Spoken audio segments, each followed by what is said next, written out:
Digital Electronics Lab, right? And today we're going to do ModelSim tutorial, basic simulation lab.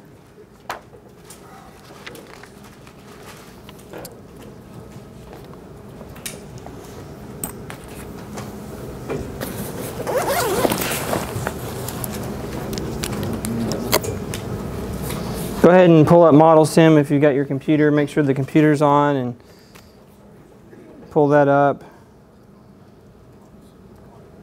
You may want to put your thumb drive inside of your computer and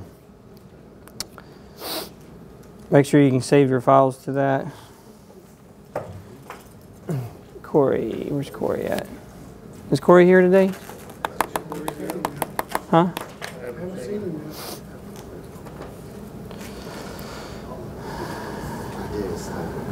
James is here. Dakota. Jesse is here. Christopher is here. Jason's here. Gary's here. You know, I didn't have a whole lot of people sign up on the sign-up sheet. So if you still need to sign up,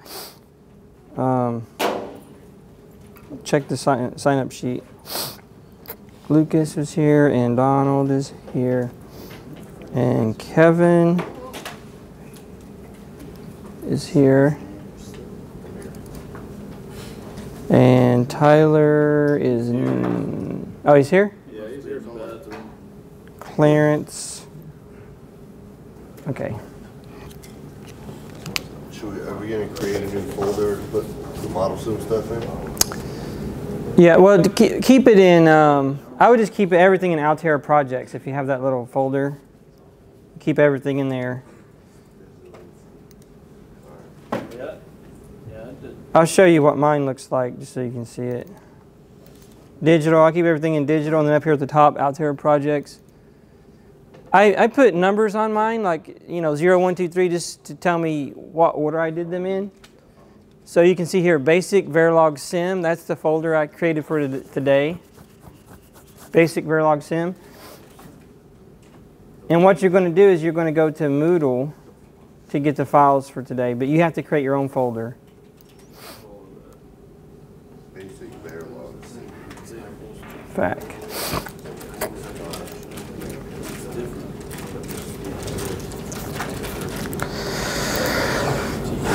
Yeah, so you can see here, this is intro tutorial. I called it 0, intro tutorial. 1, intro tutorial advanced. We did that one already. Now today we're working on 2, basic simulation. Inside of here you can see I have counter.v and tcounter.v. Those are Verilog files, and you guys can get those from Moodle if you go to Moodle. They are with the models that were too. Yeah, it is. They are. You can go find them if you want, or you can go to Moodle. Either way. Search T-counter, because everything has a counter. T-counter.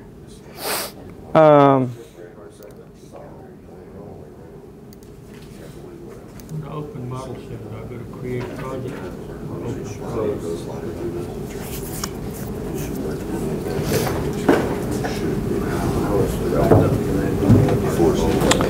Okay, so if you go to Moodle, you'll see that under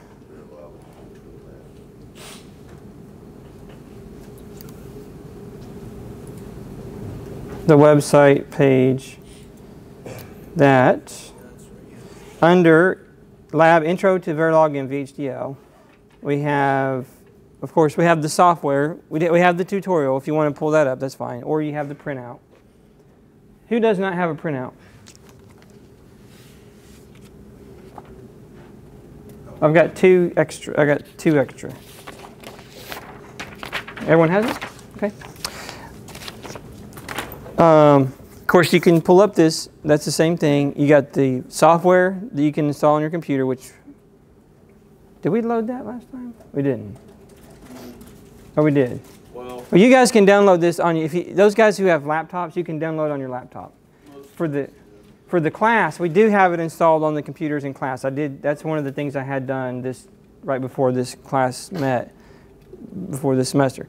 Now the files, if you click on Files ModelSim Tutorial, then it should start to download right here. And once that gets downloaded, then you can say, what I do is I say Show in Folder when you open that up. Maybe.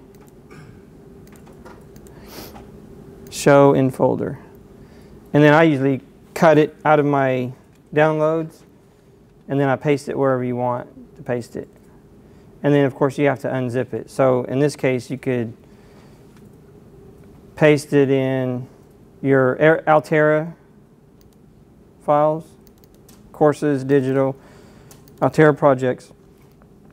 You could paste it in here, and you can see it's right to basic simulation. That's the file that I actually uploaded right there. And then of course you right click on it, and then you say extract, extract all. And then just hit extract. And it'll extract it to this folder, basic simulation. Inside of there you should have those two files.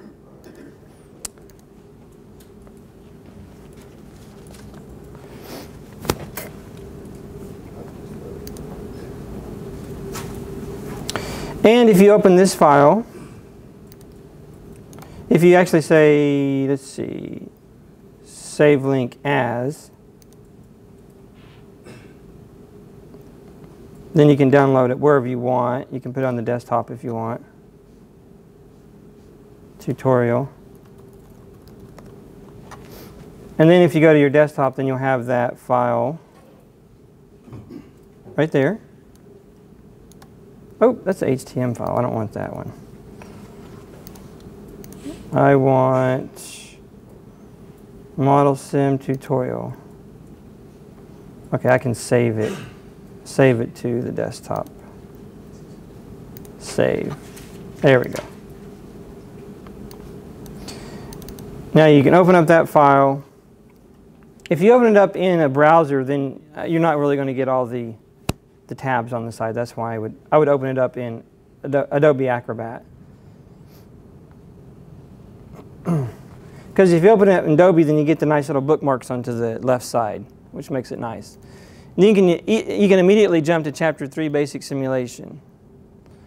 And then it gives you exactly what we're going to do today. We're going to create a working design library, compile the design files, load the design, and run the simulation. And it gives you basically step-by-step instructions on what to do, so I'm not really going to go over all that. But I will show you what it should look like when you're done. Here. When you first open ModelSim, it should look something like this. You'll notice you'll have a bunch of files over here, or folders, libraries to work from.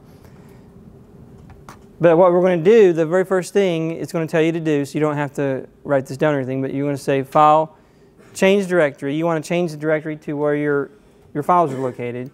So in my case, it's going to be under my name, Dropbox, Courses, Digital Class, Altera Projects, and then I want to do Basic Verilog Sim. You guys are going to do Basic Simulation. But mine's called Basic Verilog Sim because I have different files in there. This project is complete.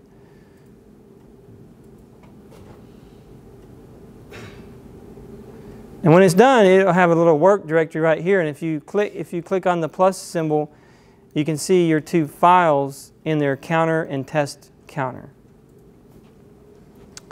And what you can do is you can compile those. It's going to ask you to say compile, compile, and then you compile the counter one. You click on it and then you say compile. Typically you would have to create this first, and then if it doesn't compile right, then you get errors, then you have to go fix the errors, and it's an iterative process where you're continuously trying to change the code and you're getting errors. But when you finally got it to work, and then I'm going to compile the next file is the test bench. So the first file is the actual Verilog code that you're writing, which has digital code inside of it, like logic, flip-flops, different things like that. And then the T counter is the test bench, or this counter gets what we call instantiated inside of a test bench. And the purpose of this, the T stands for test bench. Test bench for the counter is to apply signals to the counter to test it. It applies signals to it so you can test it. So you compile both files. You compile the subordinate files before you compile the test bench files. If you compile the test bench file before you compile the subordinate file, then it's going to say, I cannot find this file. So now that you've compiled both of them, that's when I think you actually get these over here after you compile them.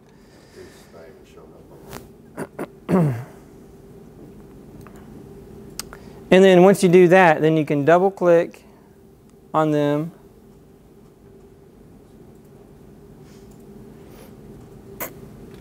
Then you can say view. Okay, now they've double clicked on them. When you double click on it, it's going to pull up another window.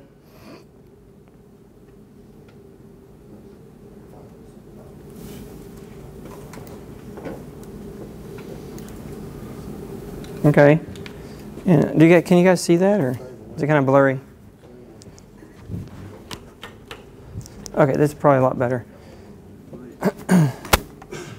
So once you double click on that, then it pulls up a simulation window. You have objects over here. Objects are the name of the registers that you have inside of it. Like in this particular code, if you go to Files, you can see here that this is actual code that we have written. And don't worry about understanding it yet. Right now we're just focusing on actually running the code. Later we'll learn on how to type the code. Really this code here has been commented out, but really this is the heart of the code. It's saying if reset, then set the counter equal to 0. That's what this is saying. Else count goes to count plus 1, which just means increment. So each time it gets a positive edge of the clock, it's going to increment on the positive edge of the clock. So that's a counter. But down here, once you click on that file, remember down here you have tabs down here, you have tabs down here, and you have things here. So notice that if I click here, I go to the library, I can go to files, or I can go to sim. And sim shows me what's inside in my code. And over here, of course, you got wave and you got counter.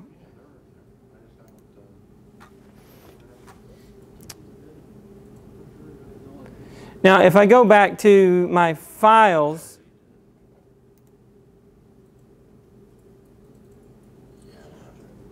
and go back to my test counter, I can say, let's see, what is it? Create properties. There it is. Okay, you have to actually be in the sim tab to do this. And you go to your top level block, which is test counter, and you right click and you say add to wave all items.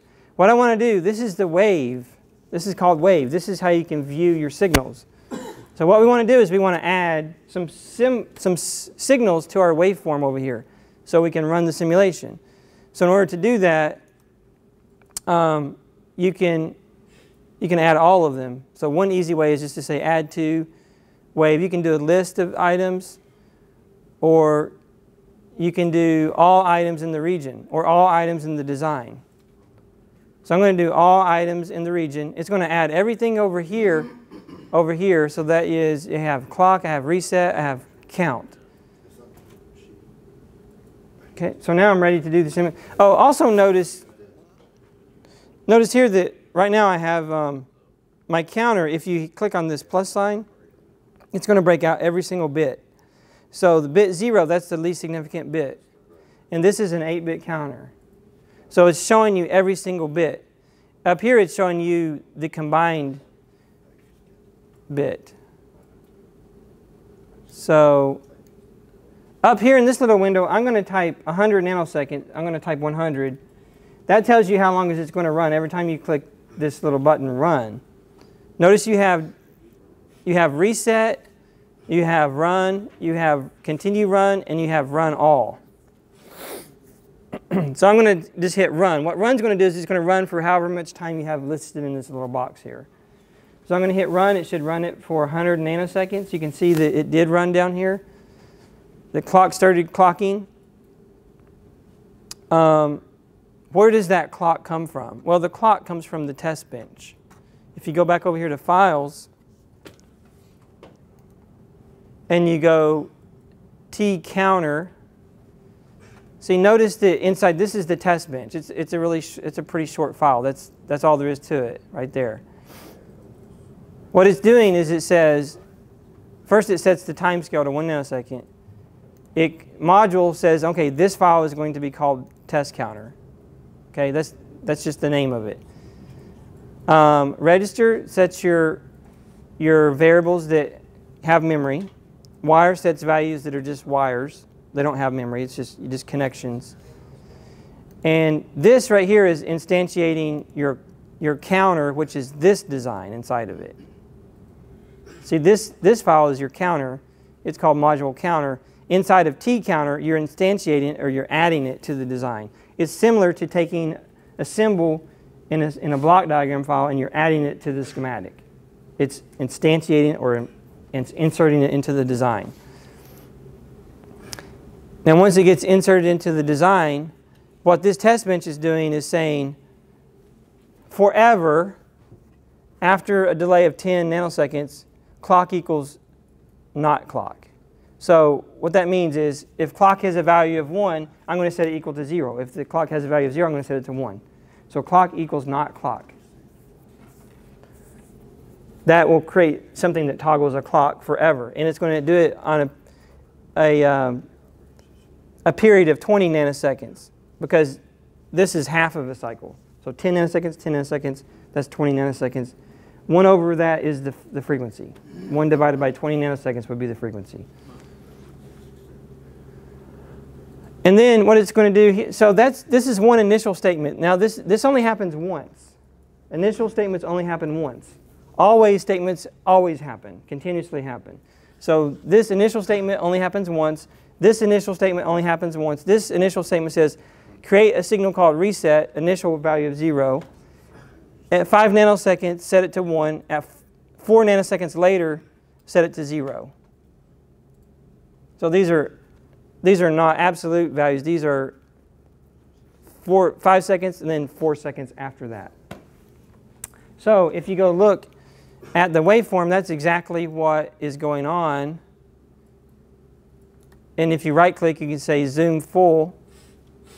And you can see that down here, here's your time scale. And you can see that, at 5 nanoseconds it goes high, and 4 nanoseconds later it goes low. So it's doing exactly what this is telling it to do.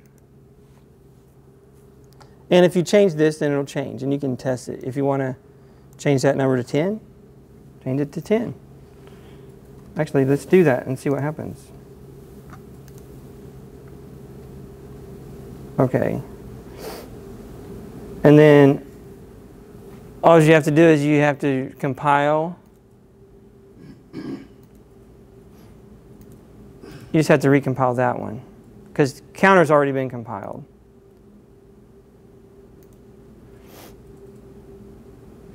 And then you can reset it. You may want to, let's see, simulation.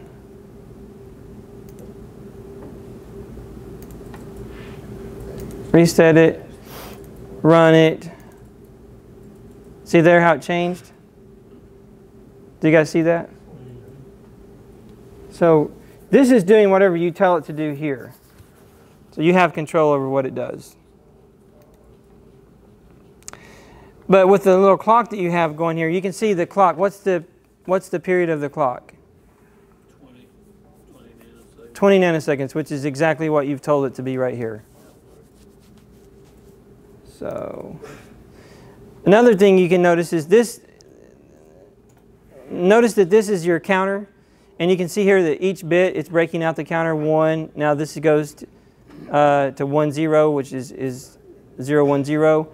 You can also up here you can right click this and say radix. You can change the radix. You can change the way that it's outputting the file. If you want to see the counter as a decimal number, which is what we consider a number, just a regular number, decimal, then you can change the radix. Now it's counting 0 1 2 3 4. Or you can change the radix to hexadecimal, 0 1 2 3, you know. Or you can change the radix to well, we already had binary. Those are the main ones. Decimal, hex. Yeah, those are the main ones. You can do ASCII, but ASCII doesn't make a whole lot of sense in this case. But if it was a character, like a character screen for hello, saying hello or something like that, then you would want to make it ASCII. Decimal. And what else? And the lab will take you through, you can continue to run. You know, you can keep running it.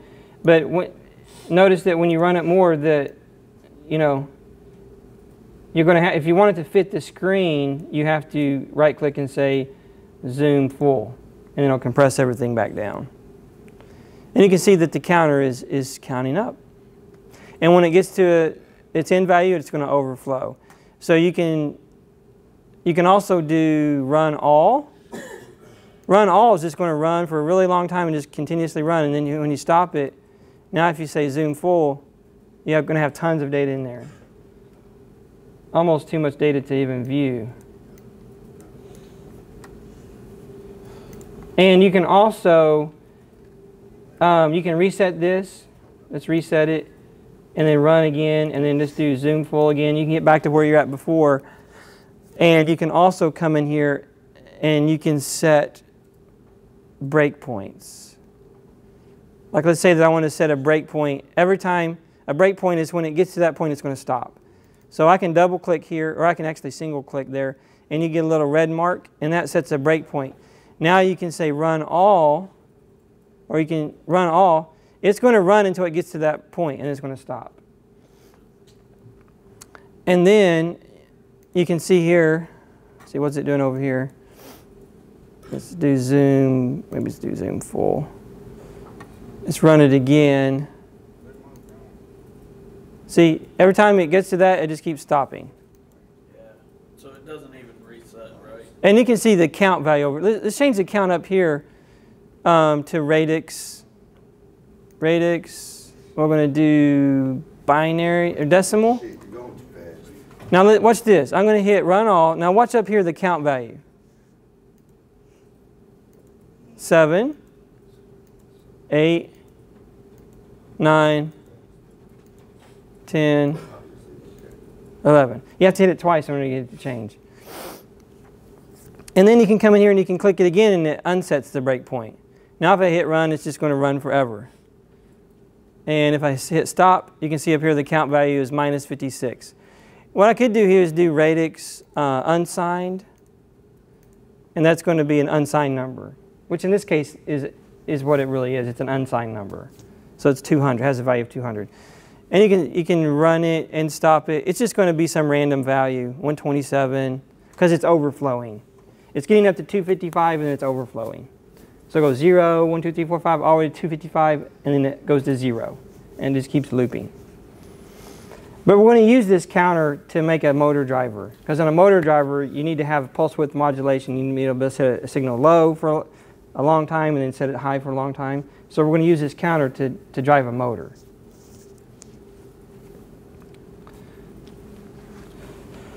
And I know that's a lot of information, but the lab should teach you how to do it. It'll probably take 2 class periods to do it. One thing to note as well is you can look this up if you want, but ModelSim is the most popular. That's the reason I'm using it. ModelSim is the most popular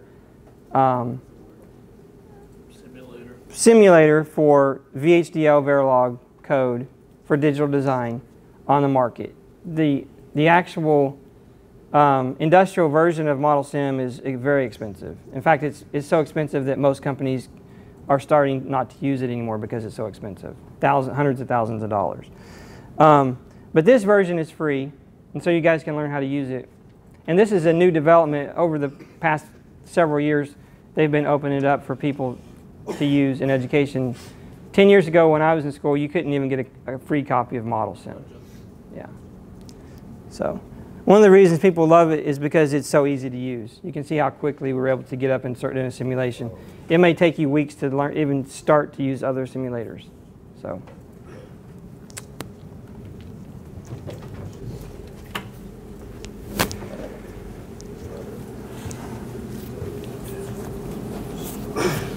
Yeah. It don't work. File, change directory to basic simulation. Okay, I've done it all these times down here, and it still hasn't popped up anywhere. Seems like you have a lot of problems with this computer. How about you? I can't get it either. I went to file and I removed that and it popped up. Oh. Yours is not going to be the same as mine. I've already finished mine. You have to go through the lab and finish it. You have to create a working directory. So I'm not even, so will I be able to install the file? The only reason my work directory popped up is because I already created a work directory. You haven't. Right, but I'm going to create a work directory on here, and tomorrow I'm going to have to recreate the work directory. Okay.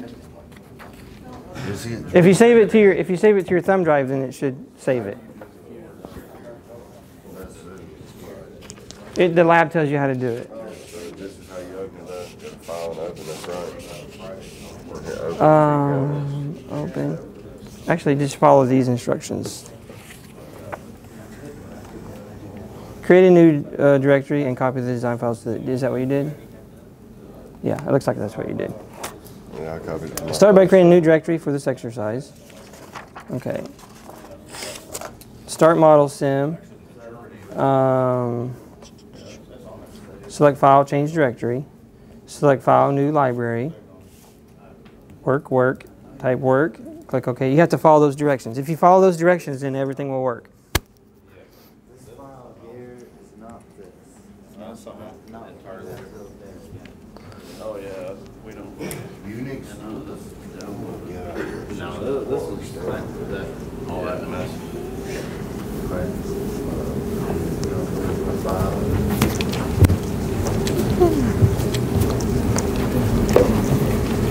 Going all crazy. It went all crazy for me. You're going too close. That's Windows 8. You're going too close to the edge of the mouse pad. It does that. Oh, crazy on me, man. Windows 8, huh? Yeah, I'm not liking Windows 8, to tell you the truth, man. Nobody does. I mean, some things are better, but a lot of things I just run it like. Windows 8 is designed for touchscreen, right? Yeah. Do you have a touchscreen? No, I have a touchpad on. Oh, you have a touchpad. Yeah, that's why. Yeah. I think it's a good tool if you have a touchscreen, right? Maybe? Yeah, Probably. but those are a lot. Yeah. See, I got all the files. Everything I've read about it online says if you don't have a touchscreen, you're better off. I'm kidding. If you don't have a If you touchscreen, don't have a touchscreen, you don't want to get it. why not? It says it's too hard to use.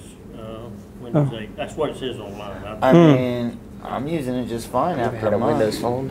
After a month. You ever had a Windows phone? Mm-mm. Those aren't good either. Those are annoying. Oh, really? They mess up a lot. Yeah, I have all of them. So you're able to run the simulation? Yeah, I guess I saw it already. Let's look at the simulation. Stops whatever you're You're doing. constantly doing that because you don't want to be That's sitting there why- making sure your fingers not. That's why I'm not doing the math on this. Did you change anything? Try to change something in the file like I did and recompile it. We're getting different Um, math anyway. I mean, change something. We are. Like, try to change your, like if you do zoom full over there. Zoom full. What change? Yeah. Like reset this. Just do a reset right there. Right here. This right here? Mm-hmm. Say OK. And then just run it. Run right here, this one. Yeah. And then, see the signals over here? See if you can change those. Go to your files. Open the sim file. And go to T counter .v, and you know, try to change maybe the frequency of the clock and maybe how the reset's working. Maybe make the reset go up, high, and just play around with it and see if you can get these changes here. Once you get through changing it, then you can recompile. Go up here to say compile, and then compile, and then you recompile the T counter file and see if you can get those changes to show up on the waveform.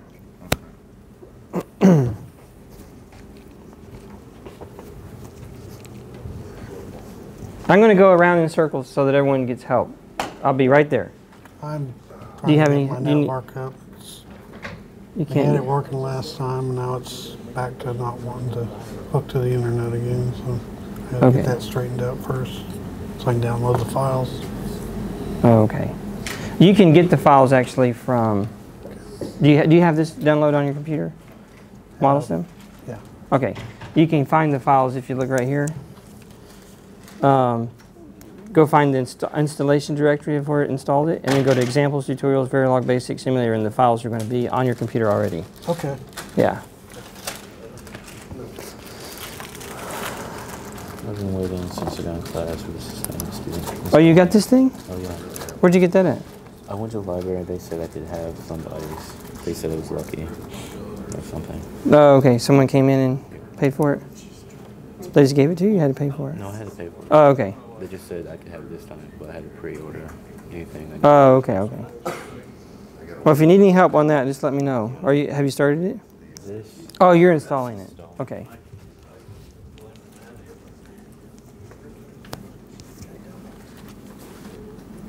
Is there any? You have any questions? Oh, I lost all my stuff, but I found it. It was somehow got looked into something else. I had. Okay. Well, what we're working on today is this one one. right Yeah, that one right there. And just go through. You can go to Moodle and download these files, or you can go to this installation directory of where this is installed, and browse and find the files there. Okay.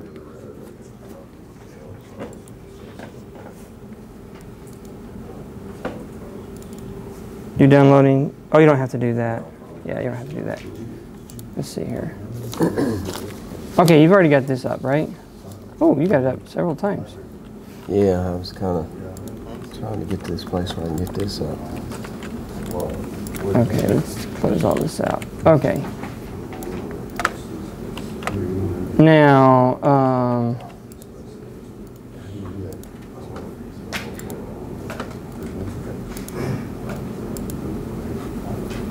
man, they ask you so many questions. Let's go back here.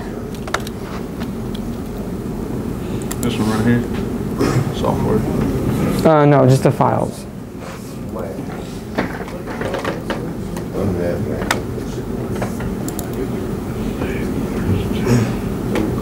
You want to save these to your flash drive? Yes. Open folder. So you can cut these, or actually you can just extract these. Let's see, just right click it and say extract all, and then extract them, and then they're right here, and then you cut them, and then you can paste them to your disk, and you can put them in. Let's go to new folder. We'll do Altera projects. Okay, this is the one you did last week. So everything is going to be in Altera projects for you. Okay.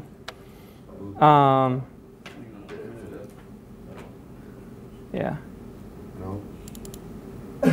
You have some stuff down inside there. We'll just put that inside of here. No, this is a new folder. JD10 too. That's from the last week. JD10? Okay. Basic simulation. So we can call this one, well, basic simulation. There's your files right there. Actually, we don't need both of those folders. Oh, that's a good way. Cut.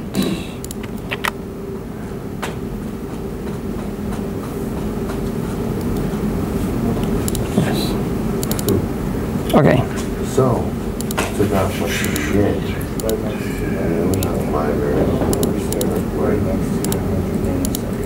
So you have these two files. Okay.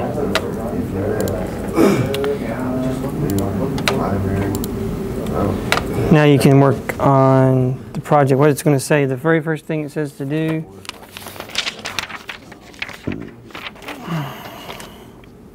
is select file, change directory, right? Right here, change directory. Yeah, I see that. Okay. And then, change directory to change to the directory you created in step 1. Okay, so that for you, that's going to be on your E drive, right? Your SanDisk. Right. Altera projects, basic simulation.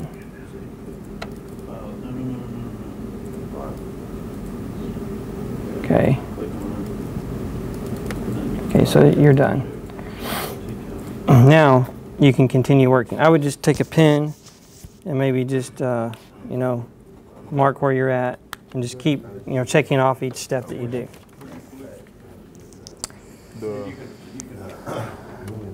Basic simulation. Yeah. Let me see here for a minute. Yeah, he's already got it. Hit counter. Basic simulation.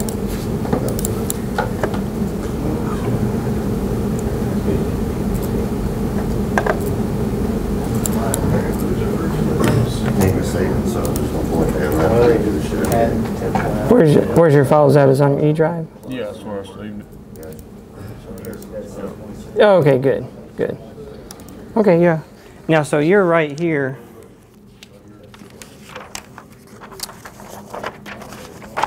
You just basically finished that. So I would just check off each step along the way.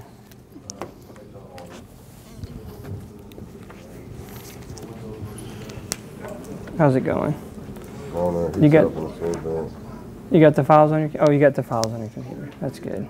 Yeah, we started at work and then. Okay, you got the library thing working? Yeah. Okay, cool. That's working. Counter and test counter. Okay. So what we do now is just keep following. Just keep following that book and it'll tell you what to do.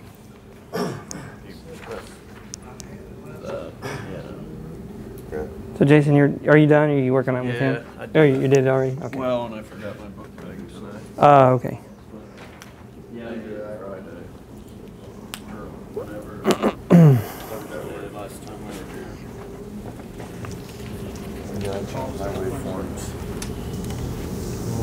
here.